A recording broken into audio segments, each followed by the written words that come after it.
The Browns, they waived tight end Dae'Quan Wright, who had already had his backup plan in place. Wright has now an agreement to play for LSU this upcoming season if he does indeed clear waivers. This would be the first player to sign with an NFL team as an undrafted free agent and then return to college. Let's listen to Pete Thamel with more context to the story and how the SEC may respond to this. For a handful of years now, the SEC has barred players from transferring from one conference institution to another. Dae'Quan Wright would seemingly fall under this bylaw. As of Friday, no one was quite certain if the ruling of in-state court in Louisiana allowed the SEC to enforce the bylaw or if the ruling encompassed it. So that determination will likely be made in the next few days. There's also this: Dae'Quan Wright is not transferring from Ole Miss to LSU. He is leaving the Cleveland Browns to join the team at LSU. Whether that becomes some legalese that gets parsed, we will see in the upcoming days. It is never boring in the old SEC. That is true. Thank you, Pete. As Paul Feinbaum now joins us here on First Take. And Paul, I want your reaction to this story and the situation with Dae'Quan Wright, because it is certainly not something we are accustomed to seeing in the NFL and college world. Go ahead. Well, it's all about Lane Kiffin. No matter where he is in college football, norms get shattered, and we all are gobsmacked in total. This is just the way college football rolls these days, and I don't want to waste the audience's time with all the legal ramifications, but right now, everyone in the SEC isn't waiting to hear what Lane Kiffin says or the Cleveland Browns. They're waiting to hear what the commissioner of the Southeastern Conference has to say. And so far, he hasn't said anything. And he is a very meticulous, careful, intelligent individual. I'm speaking of Greg Sankey. I have no doubt that he is trying to convene all of his presidents, with the exception of the renegade school, LSU, and try to come up with a statement that they feel like sends a message, but also holds up in Louisiana court or some court. Remember the Sorsby situation about 6 or 8 weeks ago? Everyone was outraged, and finally the Big 12 came together and figured out a way out. That's what the SEC has to do. Or I don't want to say college football is no longer as it has ever been, because that was long ago, but it's not recognizable if you got a player who was on the Cleveland Browns roster last week show up in a uniform next week for the LSU Tigers.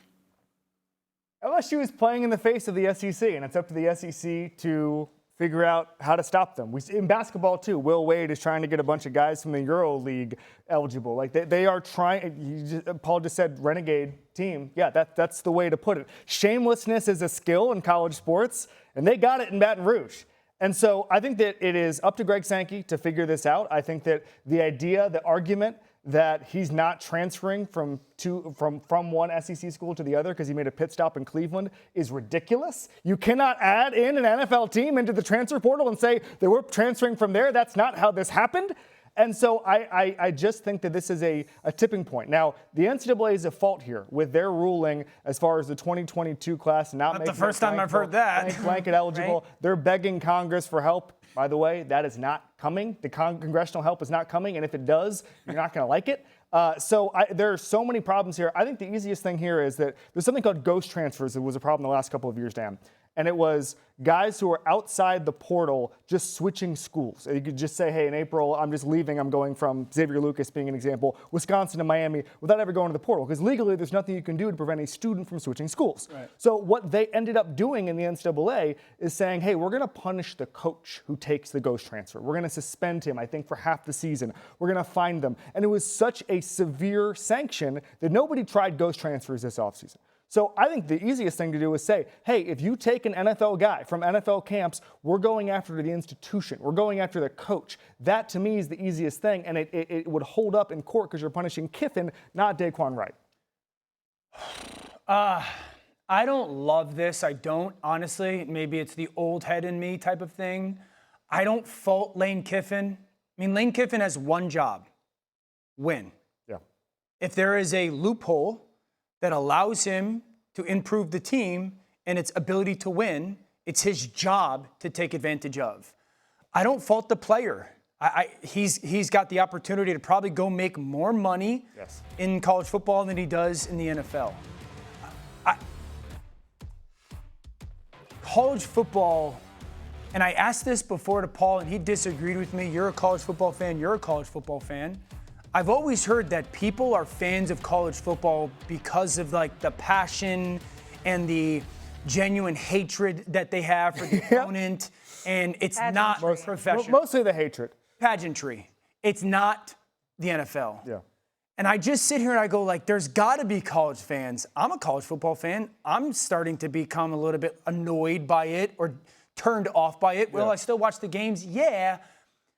But I just feel like college football fans are going to start to experience this and be like, I'm not as in love with it as I used to be because of situations like this. The fact that he played at Ole Miss, then he went to the Browns, and now might be going to LSU too, makes the whole thing very rich. Final word on this, Paul, go ahead.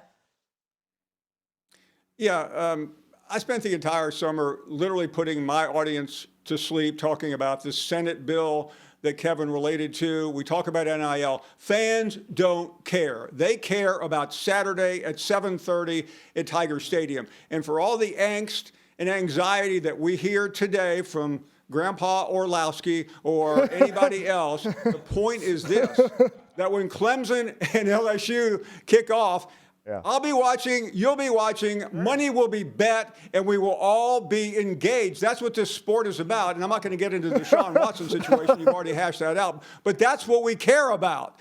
There's no ideology in college football. It's about winning. And if I hated your team last week because you had an illegal player in my mind and he's now on my team, I love it. That's just the way it is. You're part of the problem. He is a little bit part of the problem. By the way, Dae'Quan Wright did not play in any of the preseason games for the Browns. He hasn't practiced in about a week for them. I do think he's recovering from an injury, but nonetheless, he hasn't actually played in any Browns games. So let's keep that in mind as well. Paul, thank you. We'll talk to you in a minute here.